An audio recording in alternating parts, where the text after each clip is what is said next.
Hey, what's up, everybody? Welcome back to RiDetroit Weekly. Man, another week has gone by, and every week we get a new guest. I get so excited because they keep getting better, and not better because they're better people, but they're watching the videos, so they're seeing what other people are doing, so they're bringing in energy to it. I'm loving how this feels. And if you notice, we've taken your comments and suggestions. You can see the technology is getting a little bit better. Face.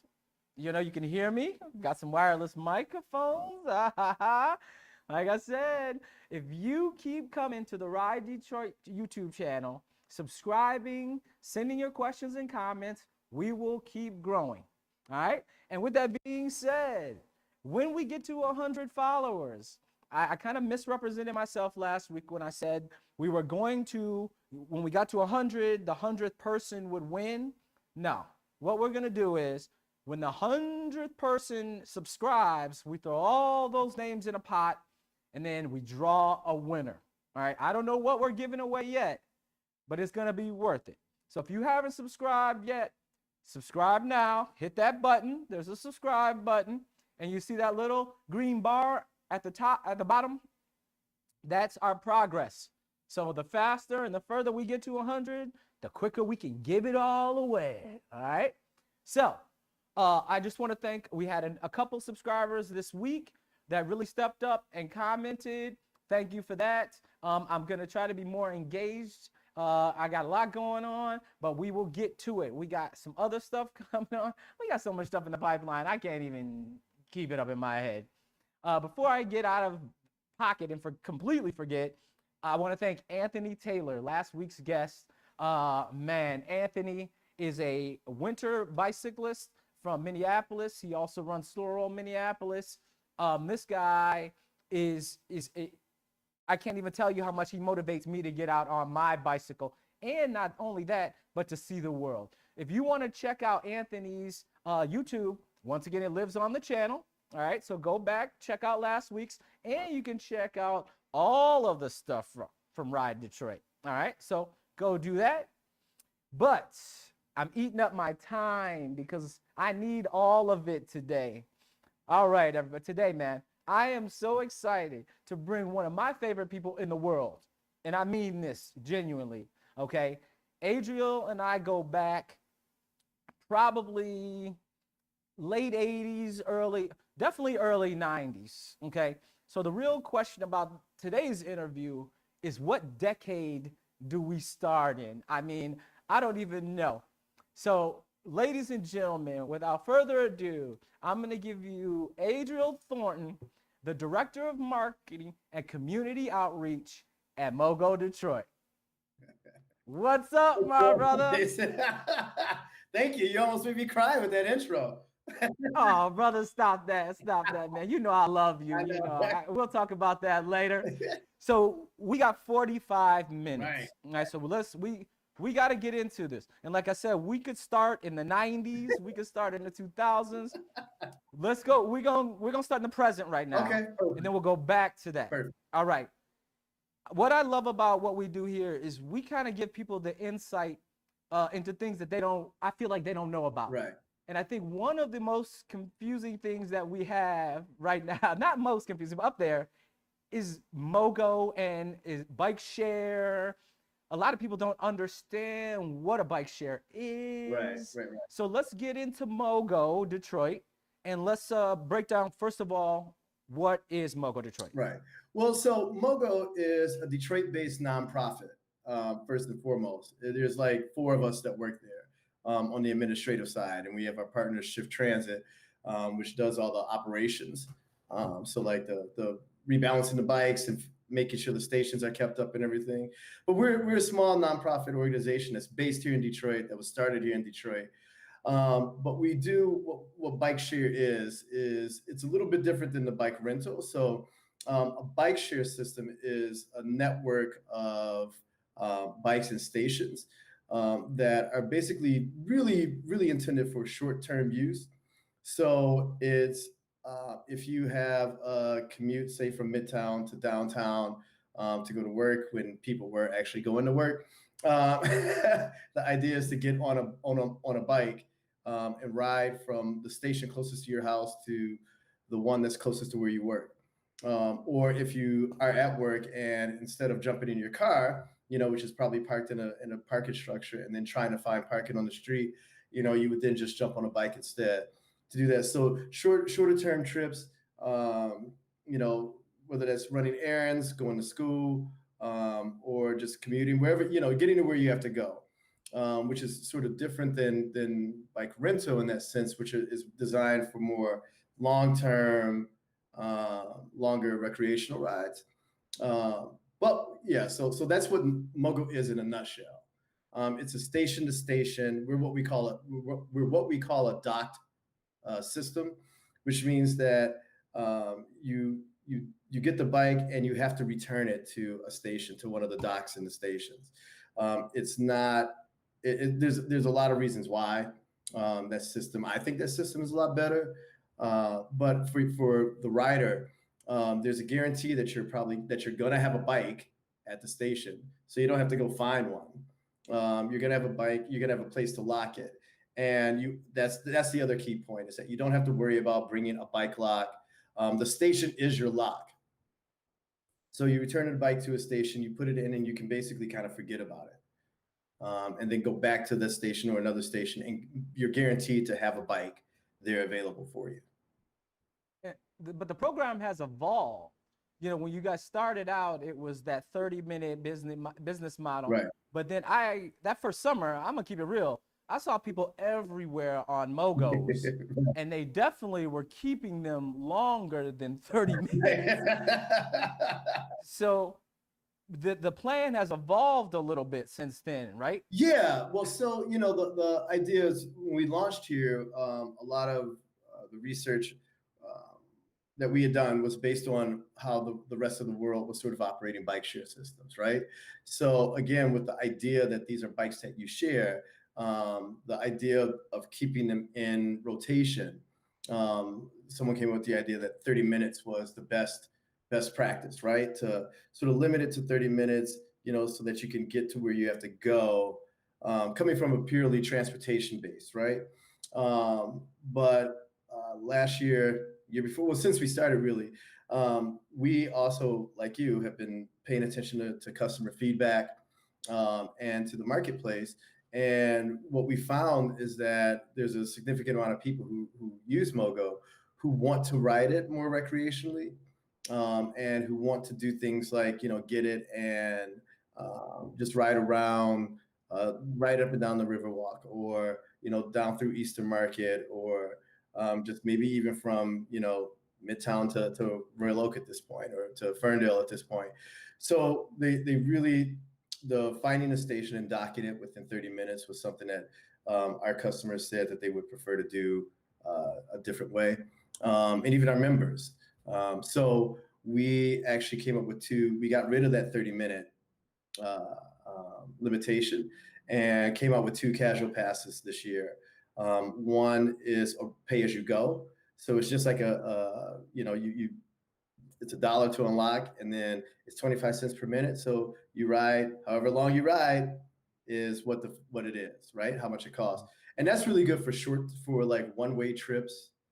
If you just want to get a bike and just get to somewhere, and you're going to be doing stuff after that, and won't need the bike again, that's the best way to go. We also have what we call the prepaid pass, which is you purchase a 2-hour block of time that you can use right away, or you can use it whenever you want. So it's like a prepaid phone. It's like, once you buy those minutes, they're your minutes until you use it. So you don't have to blow it all on one call.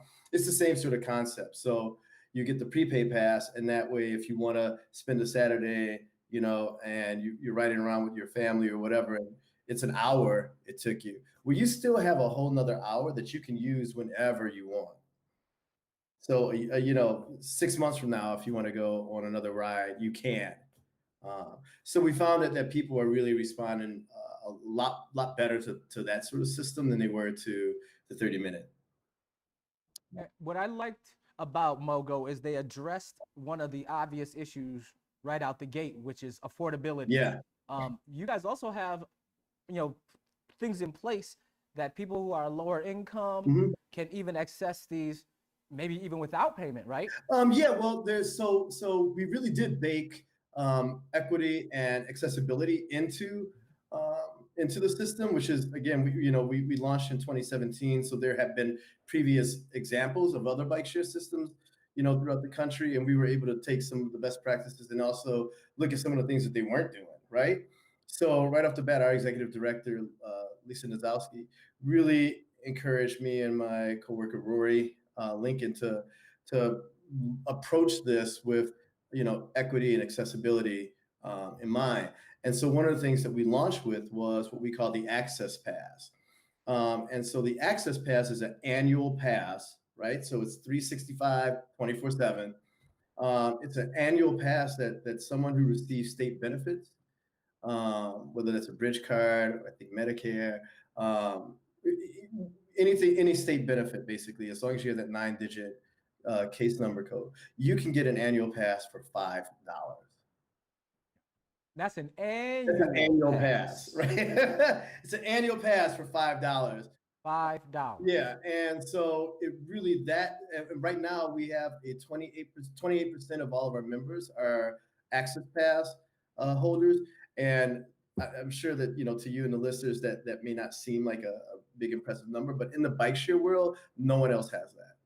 We Right. have and other bike share systems actually do reach out to us to ask us how we got to that number, because part of this is equity, right? And it's about being a transportation system that people can afford, right? So we're really proud of our Access Pass utilization and adoption here, because it really is important, right? We really don't feel that anyone's financial status should be a barrier for them to get to where they have to go, right? That doesn't make any sense. No. So we really do want to be fair and as fair and equal as we can. There's also, along with that, but not limited to just that program, is a pay with cash option. So if people are unbanked or don't feel comfortable with having a credit card or something like that, then they can actually pay with cash. They can pay for their membership with cash, pay any overage fees with cash, do all that stuff with cash. So that's part of I think, overlooked but really important part of the equity piece of this. And then I'm talking about accessibility too. I do want to shout out that to this day, MoGo is still one of maybe 2 or 3 big cities that has what we call the adaptive program, right? So we have 13 bikes in our fleet that are adaptive, that are designed for people who can't necessarily ride a 2-wheel bike.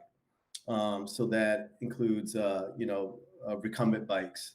It includes tandems.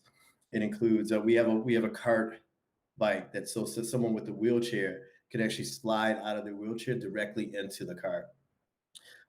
Yeah, and that's a really, really important. Again, talking about equity, and accessibility. It's really important for us to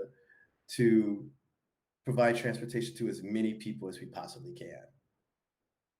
Absolutely. Absolutely. I mean, this year, alternative transportation is one of those hot button Yeah. topics. And so we need to start filling those gaps with options for people. How did you guys handle the outreach of this? Because we always talk about sort of the why of bike lanes and things like that. How did you go into the neighborhoods and let people know that these bikes are even for Right. them? Because that's what I run into all the time is they say, you know what they're gonna say? Yeah. These bikes are here for these white folks from the suburbs. Right. Okay. I mean, that's what they say. Right. Okay, so how do we get into the community and say, no, this is not only for everyone, but it's really for you? Well, so that I'm glad you asked. See, don't laugh at me. No, you know I'm gonna say it. I gotta keep it real. That's exactly what people say, and I just laugh at it because the how we approach it, that's actually my job, right? So we really do go into the neighborhoods, especially, places that we know that we are going to potentially have MoGo stations at, or that we operate in. We go into the neighborhood and we do things like, so, part of my outreach is going into sort of retail locations and putting up posters.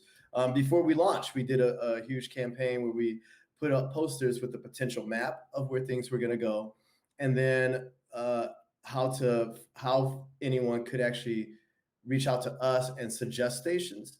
And so, those were up in liquor stores and, at gas stations and different things like that. Places in communities that we know that people actually really do congregate at or go to, right? Because my approach to this is not, it's about meeting people where they are.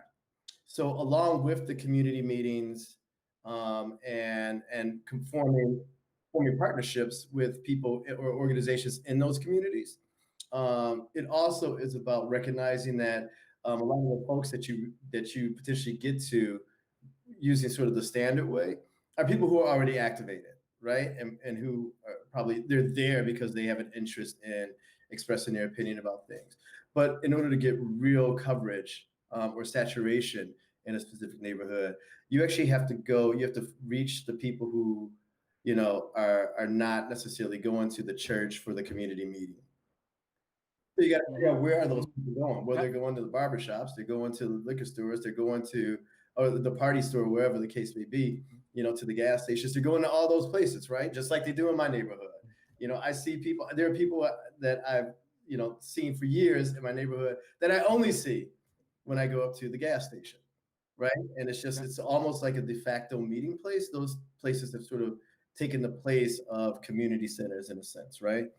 You go and you do that. You create community meetings. I mean, it really is a lot of like pounding, in the street. One thing that we used to do, was we have what we call neighborhood ambassadors, which are where we would literally have someone from specific neighborhoods or communities who were probably a little well known in those areas, work with us and become advocates of MoGo, but also be a point person for other people in the neighborhood. So they could answer questions. They could also bring to us questions that people had, but they also did things like organize rides, like free rides for those people in those communities and things like that, so that they could get a sense of what MoGo is and realize that it's for them. A bigger point about all of that, though, is that, and the city itself has certainly stepped up, right, with community meetings about bike lanes and things coming in. But I think it's super important that just by and large that, especially in a city like Detroit, that that there's there should be a paradigm shift that's happening about what bikes are, period. I think that the organization you created, Slow Roll, did a hell of a lot to start this sort of change in thought process, right? Because we know that in the communities, a lot of times that riding bikes are things that people have to do. They're either things that people have to do, or they're looked at solely as recreational things. So with that being said, changing the idea that like, wait, biking is a healthy and very environmentally friendly, but perhaps preferred way of getting around, especially with these shorter trips and things, it's going to take, quite a bit of change in thought. But I think it's happening. And again, having big groups and high visibility things like Slow Roll, which was your baby, are things that I think actually help push that along. And so the city, again, is doing really good jobs by doing community meetings when they talk about putting bike lanes in places and explaining to the community that, hey, this is not the the forecast or some gentrification that's about to go down, that it actually is making it safer for you and your kids, right, or your parents to be able to leisurely ride, or, not even just leisurely, but just be able to ride, period, in their neighborhood, right? Like I would love it if, I know it's a county road, but I live right by Outer Drive, on the west side, and there's enough room, for you to ride semi-safely. But I think it's like a non-brainer to me. Like, why is there not a bike lane on there? You know what I'm saying? Like, I want them. I would love it if people could actually navigate, navigate much better, and safer. by having a sort of system in place that at least let drivers know, or cars know that they have to share the road. Now, I remember when I heard about MoGo and the bike share, I wasn't skeptical, but I was one of those people who was sort of like, I don't know how this is gonna work in the city of Right. Detroit. You know what I mean? All that jazz. But you guys have actually grown over the years and in the Yeah. pandemic. Yeah, it's crazy.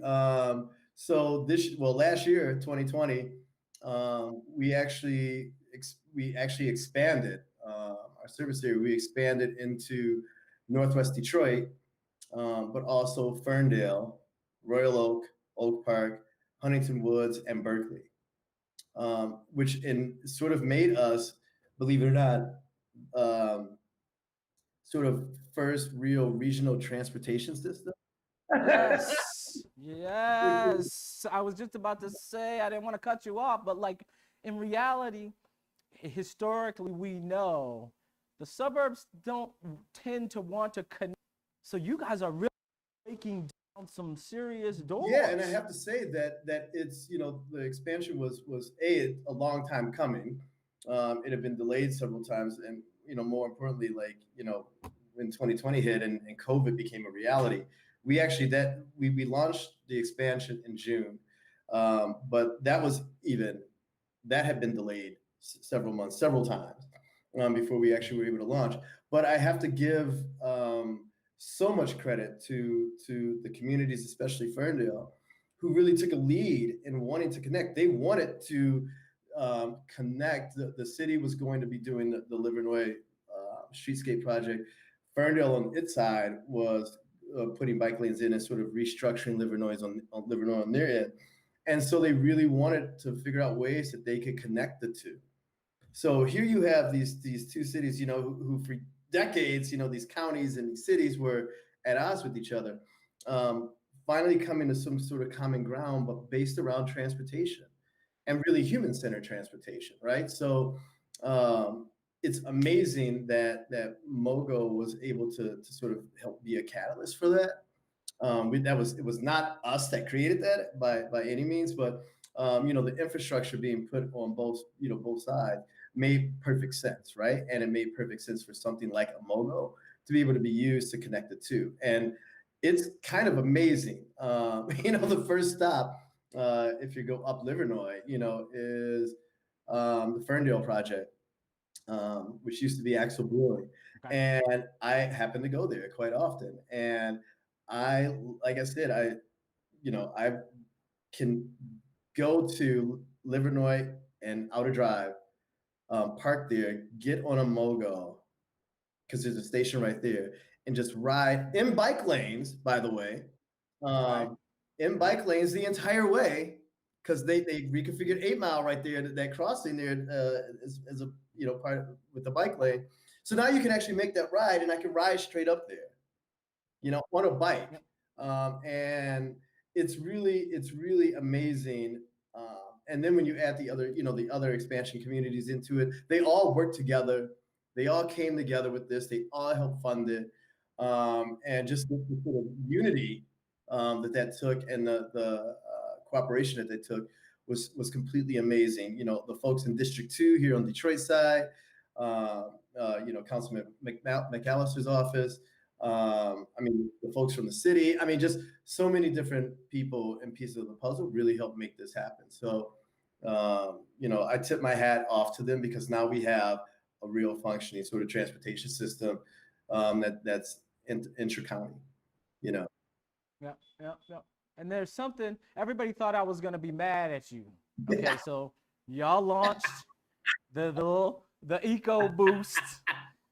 And I'm telling you, that day, I got like 10 calls, and everybody's like, "Oh, did you see that MoGo launched their e-bike program?" And I'm like, I didn't know, but it makes sense.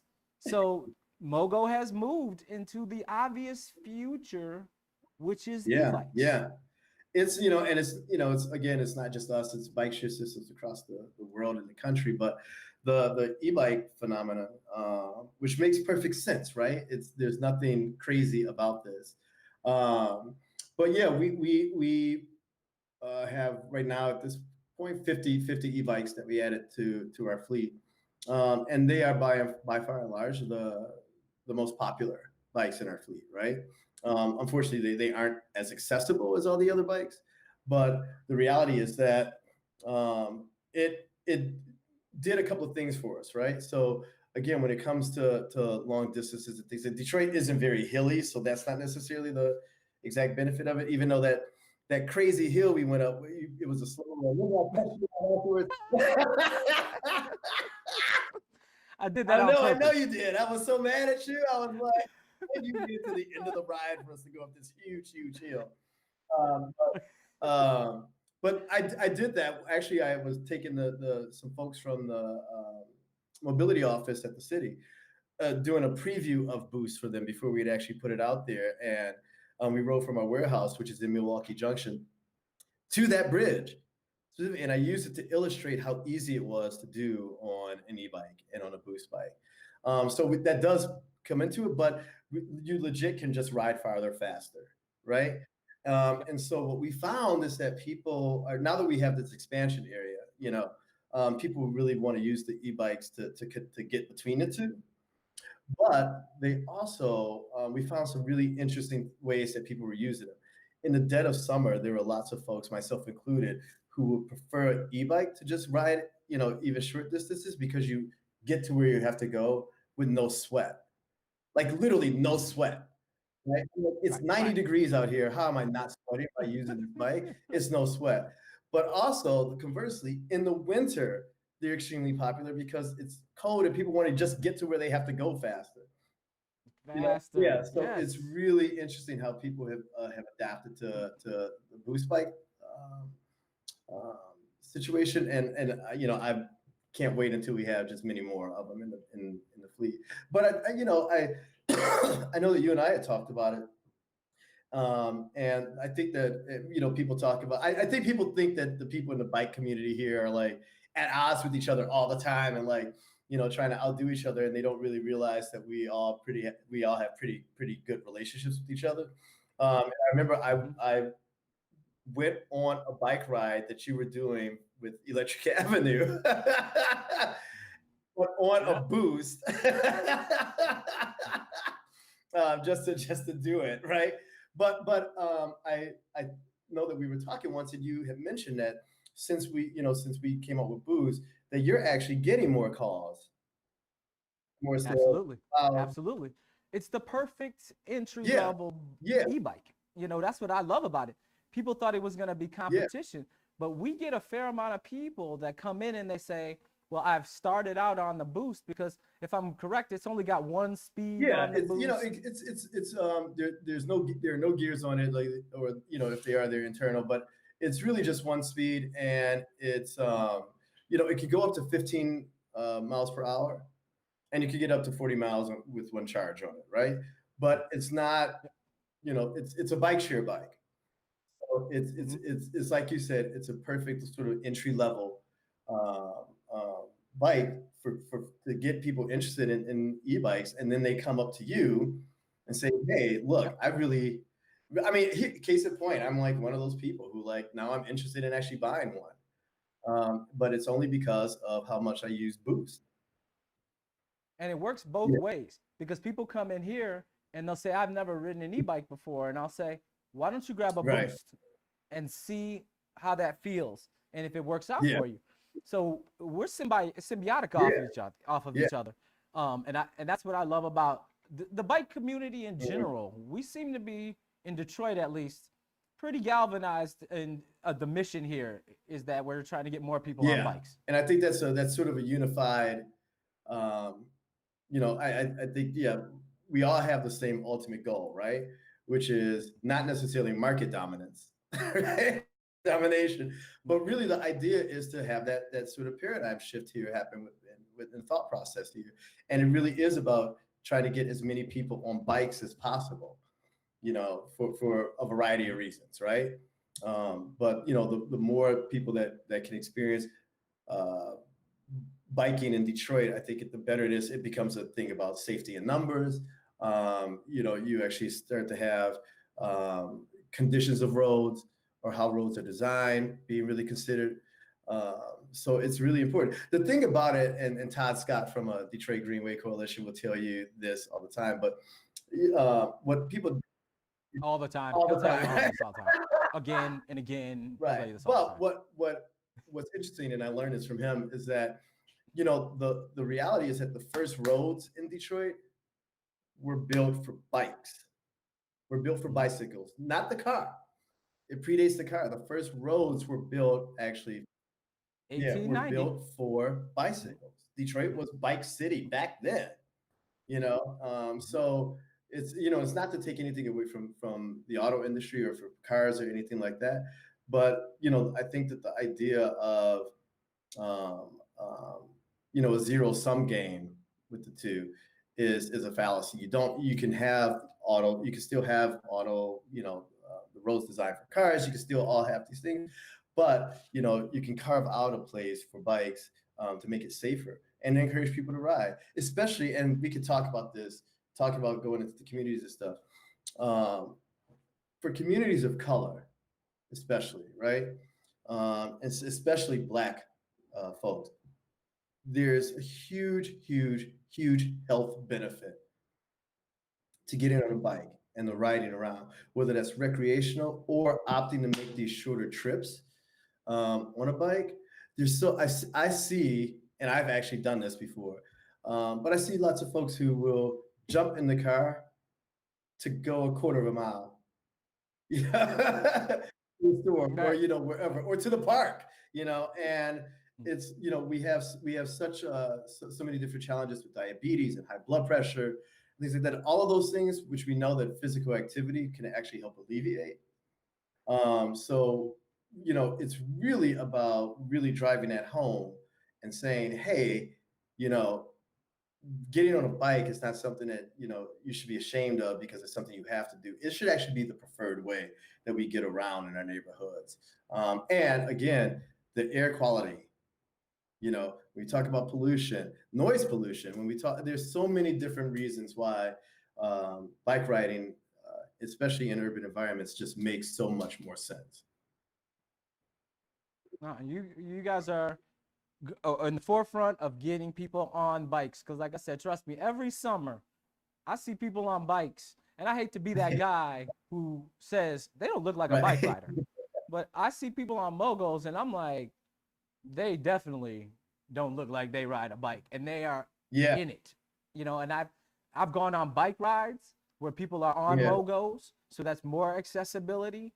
I have a neighbor who doesn't have a car and relies on MoGo daily. Once again, closing gaps, man. So congratulations to MoGo on everything that you guys are doing. Do you have, what's next? What's the next big plan? I mean, is it just more stations in the burbs, or is it? It's I think that if it was up to us, we'd have a MoGo station on every corner. Throughout the city. So I mean, we have to really sort of right now we're sort of planning for the rest of this year. And sort of coming out of dealing with the year that wasn't, which was due to COVID, and just seeing sort of getting back on track with some of the things that we had originally planned for 2020. Some more event integration, hopefully. If we do talk about expansion or whatever, we have to figure out exactly the best ways to do that. And the best places for that to happen could be, filling in, our existing service area. It could be other things too. But yeah, so that's really what's next, is really just hoping to, improve our system, which is ongoing, and to make it as accessible to folks as it possibly can be. Okay, so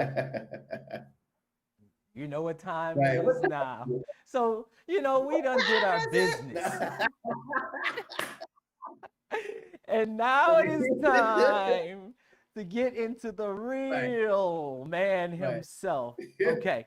So I don't want you to date yourself, because if you date yourself, that's dating me. But I will ask you, what is the first party you remember going to in Detroit? Wow. like party that wasn't a house party? I mean, you Yeah, know what yeah, I'm yeah. talking about, where you're You know, like it's a weird. party.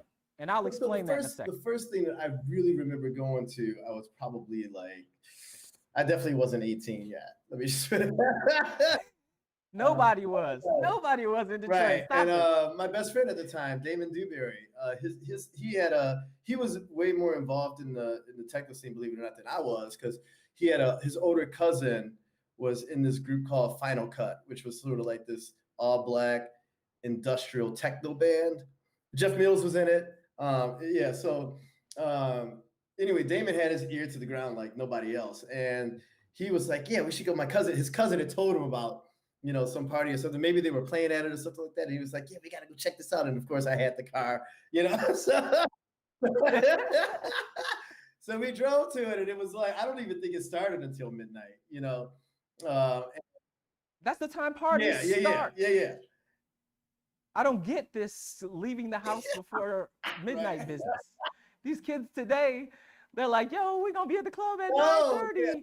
yeah. I'm like, I'm waking up Right. from a nap I to was go about to the say party. that. I used to take a disco nap, what we would call a disco nap, at 10 o'clock, so that I could be up and ready and maybe out the door by 11:30. So you hit the set at midnight, and you're just maybe make it to the party by right. 1. See, this is what I'm saying. So people, let me back this up. I mean, I know people who are watching know who you are, but for those of you who do not know, you are literally on with one of the pioneers of promotion, of parties, events, literally for 3 decades. Like, I mean, I don't. Right. Yeah. I remember going talked about map Right. points. Okay, I try to explain to these kids today what a map Right. point is. What's a map point? Because you were the king, baby. Right. So a map point is back in the day when you were doing a rave, or a party. At one point in time, let's just say that you didn't want it to be so obvious where the party was going to be, right? Because you didn't want some unwelcome folks, some of them dressed in blue,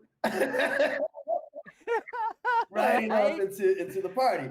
So you came, there was this system devised where, all right, okay, this could be safe and quasi more legal if you buy the pass or the map ahead of time, so that no money's being exchanged at the door, and like you just have this extra step you got to go through in order to find out where the party is. So a map point was literally where you went to go get the map to where the party was, and usually to buy, and you may have had to buy the map, as opposed to entry into the party.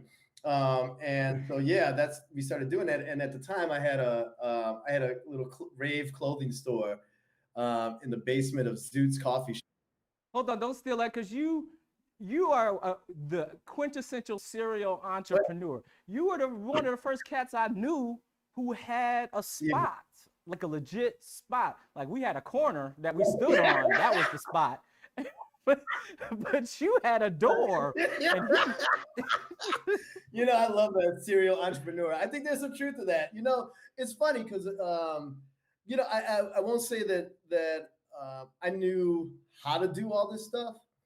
I just knew that I wanted to do it, and it all worked in my head, right? So the store was really, the intention for the store originally was to sort of be the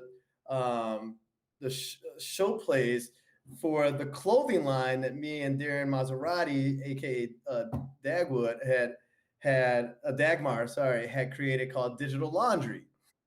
yeah. And so it was like, well, since we have clothes here and we have this space, why not open it up and get some other stuff in here? So that spot became a store, and really, and then it was like, well, shit, I have a place that we could use. Let's make this the checkpoint, and it's funny because at one point during that time, I was doing Monday nights at Zoot's, right upstairs. Zoots. Remember that, right? Come on. I think I had started doing family at Motor on Tuesday nights. I had the store, the clothing line, and then I had a zine, a scene zine magazine called Nude, Nude, Nations United Division Extinct was the name of the magazine. So all this stuff in this, like we were, and I have to say that I think that so many of us at the time, we different promoters and stuff, even across the country, we were creating scenes, and then we were creating a whole like sort of biosphere around it, right? Like a whole, it's not just this, but I'm gonna give you the party, but I'm gonna give you the look. Right? I'm gonna give you the look. I'm gonna give you some sounds for it, and then I'm also gonna talk about it afterwards in this magazine, right? So it was like this whole experience that we were creating, and I think that era and that time in Detroit really, really hasn't been replicated since. And I really it can't. I say it all the time. I don't think it can. I really don't. Because at the same time, we had sort of the sort of infancy of Detroit hip hop happening, right? So me and you have done this many a night, gone to St. Andrews on a Friday night, for 3 floors of fun. And, on the main floor, you bump into who we now know would be Proof and Eminem, and you had, and House Shoes was one of the DJs, you know what I'm saying? And like, so it's one of those things where you had this sort of bubbling up infancy of that, but you also had the sort of infancy of garage and indie rock happening in Detroit. So you might go upstairs for my techno night or my ambient night on Monday and run into Meg and Jack, who weren't even a thing then. You know what I'm saying? Like, or somebody from the Von Bondies, or, just this whole sort of mix and meshing of like those scenes, which ended up being big Detroit things, was kind of, I can't take away the specialness of that era, and how that actually impacted all of us moving forward, right? It's, take a bunch of impressionable kids and actually help them create, and let them fill in the blanks themselves. It was a beautiful thing. It was a beautiful thing. I'll tell you what, I never told you this, but I didn't buy shit from your store. But I hung out on the steps every day. I might have bought a t-shirt. I was broke back then. I gotta keep it real. It was about the experience. Right. And what I took away from that is more valuable than a $10 right, t-shirt. And I have to agree. I mean, it's like, a whole lot of people didn't buy shit from my store. Well, hey. Too. Second was a one-way street heading north. Right. And let's talk about, people don't even know we're talking about this place. This was in Midtown. Yeah. This was down the next door street. To the Bronx. You know what I mean? This is like, next door to the Bronx. You know what I'm saying? Like, people think we're talking about some hood where this existed. This existed before Midtown was rebranded. We were the corridor then, and we were making the corridor the corridor. It was like, I thought it was funny when they were like Midtown. I was like, shouldn't that be further up? Right? Right? Midtown, that's okay. Further up over. What is, if there was a party, what's the one party you remember? Because, we went to thousands, but I know there's one that you will say, there were two that really, really stand out for me for different reasons. One was the party called Constructive, which then later I turned into my company name. But I remember that because that was actually the first real party at the Packard. And I don't know if you remember, but Dot, who used to throw the poor boy parties, had some contact with some of the Packard at the time, for those listening who don't know, was actually still occupied and had different businesses in it that were operating, light industrial type of things or whatever. And then there was a section in the back where people had some lofts and stuff like that, but it was still a functioning building, nothing like what it looks like now. Well, close, but I was close. Not what it was now. Not that bad. So you can still actually go into places and these were functioning businesses. And he knew this guy. And so me and my friend Jay Vetrano, who was another promoter, and this other guy, Devlin, who was his partner, decided we should use the space. And I don't know why Dot didn't do it for itself, but whatever reason, we ended up being the one who did it. And I think I remember D. Wynn and Juan Atkins were sort of the headliners of that event. But I remember it because it was this. It was a raw. I mean, as raw of a warehouse space as you could get, with some leftover stuff in it.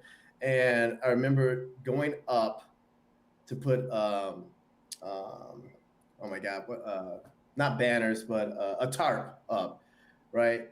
To sort of separate off the rooms and stuff, and going to reach over this pipe, and this what had to have been 2 inches of like just dark dust just fell off the pipe into my face, which is, I'm sure I was like, okay, well, great, that's asbestos cancer right there. Right, I'm dying. Right, but which, the thing is that, so the Packer became sort of known for having, rape bookers, which is when you left the party, you blew your nose and it was just all this darkness came out, right? Yeah. That was the first real party at the Packard, which then became a really huge rape spot.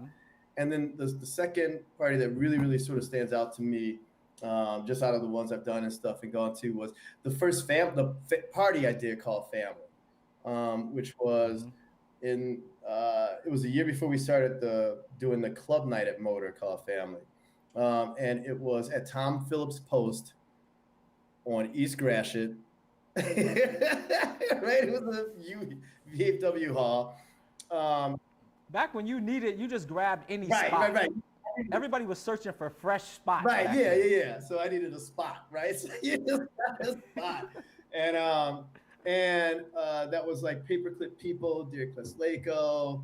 I think Rob Hood may have supposedly was going to play, or I think he did. I can't remember the exact lineup, but it was a couple of things. It was like a really nice flyer that we did, but it was I wish I could just show it to you right now, but it was just a different approach that I did, and I'm pretty sure that we sold it might have been the first checkpoint I did at my store, Space 19.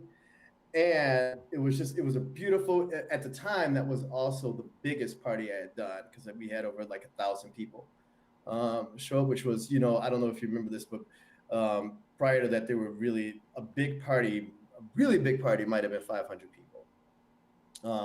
And so it was like a massive thing. And then when we, party over at, 5-ish in the morning, whatever time it was, there had been a blizzard basically that had happened outside. So you walked out and it was like a foot of snow outside. And even so much so that I remember that someone had driven, because the parking lot was now completely covered. And so, those barriers they have at parking spots, the yellow painted concrete thing, people were pulling over them and jacking. It was a mess when we left, but it was like so worth it, because like nobody cared, because these were the last people who had stayed to the very end of the party. So there were still a couple of hundred people there. And it was like, we were just so ecstatic about like what had just happened. And it was almost like, it's snow, it's Michigan. Okay, we'll deal with it, right? Right. Where's the music? Right. But that was crazy. Just imagining like, making that drive at 5:36 in the morning, and after it had been, snowing and was still snowing, so that there's a foot of snow on the roads. It was pretty ridiculous, but I remember. Brother, yeah. Listen, we've been talking for, see how fast that 45 blew by? So we got like 2 minutes left, maybe like so one more question, quick answer, and there is really no quick answer. So what we're gonna do is, I keep saying this, next week we're gonna record a part 2 to this. Nice. And we're gonna talk about Demph. Okay. We're gonna talk about, because the first free techno concert, the predecessor to what we talk about these days, you were the man involved in that. Yeah. So we're gonna come back. Like I said, this man is a legend. But right now, I've never asked you. Thank God Carol Marvin hired me. Let me say that. Okay. Shout out to Carol. Right. Okay, 30 seconds. What is your favorite Prince song? Oh my God. See? Got you. 30 seconds. Come on. Oh God. Because you are like a Princeologist. I mean, but give me one. Around the World in a Day. That's what's up. That's what's up. I can, we'll talk about why. Right, yeah. But that would take up, And then I know it's probably your favorite song for today. Yeah, and then It'll change tomorrow. favorite one for today. Brother, I cannot tell you how much I love you. I love you. I love you, man. Thank you for coming on today, man. I knew I had to have you in the new year. Thank you. And I'm sure I'll have you a bunch of times off and on Whenever because I do want to stay on top of what's going on with MoGo and what's going on with you because you do other events other than just MoGo. Right. So we're going to talk about that. But thank you again, Adriel. Thank you. Much love. And I will definitely see you next week. This would be great. And we're going to talk about it. No, I'm going to call you as soon as we get done, actually. I'll talk to you later, brother. I love you. All right, everybody. Wow, another great week on Ride Detroit Weekly. I just give you a little taste, a little amuse-bouche of what the story is. You know what I'm saying? If you know Adriel, you know that I said legend, and I mean every word of it. He is one of my favorite people. He's one of the people that makes things happen in this city. Please give him a follow on Instagram. But before you do that, make sure you follow me first. Go over there, Jason Hall of All Trades on Instagram. And don't forget that it is never too cold to book yourself a walking tour with Ride Detroit. We don't talk about that enough, but we actually do e-bike and walking tours. So if you want more information on that, make sure you go to RiDetroit.com. We just clicked the button to refresh a brand new website today. So hopefully in the next couple of days, you will see that baby pop up. Way more intuitive, way easier to book tours, all right? The other thing I want to talk about is how excited I am. We're literally a week away from starting our program with the Downtown Boxing Gym, where we're going to get some people some training. Not only get them training on maintenance, we want to get them into the actual business of bicycling. So we're going to teach them a 4-week course on a little bit of that to get them into the industry.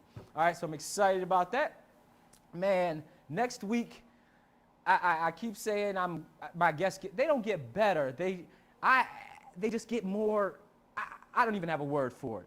Next week's guest is Bo, the president of G-Mob, Grown Men on Bikes. Listen, tune in. I'm going to give you tons of knowledge and any questions you've ever had about bike clubs, how to get into a bike club, bike life.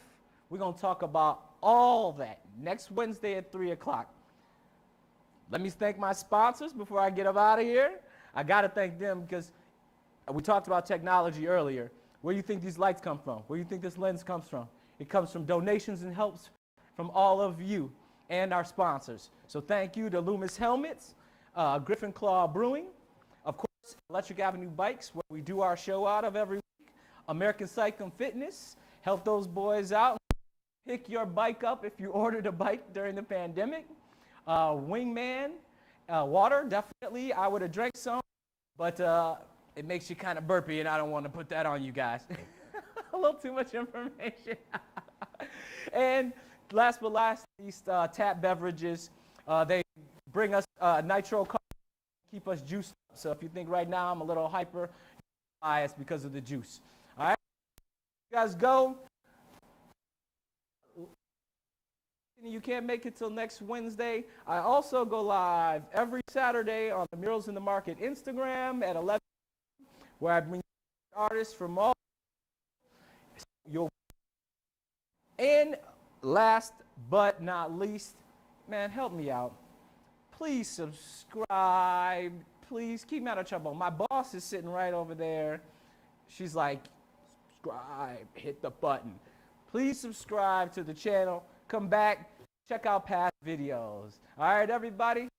See you next week.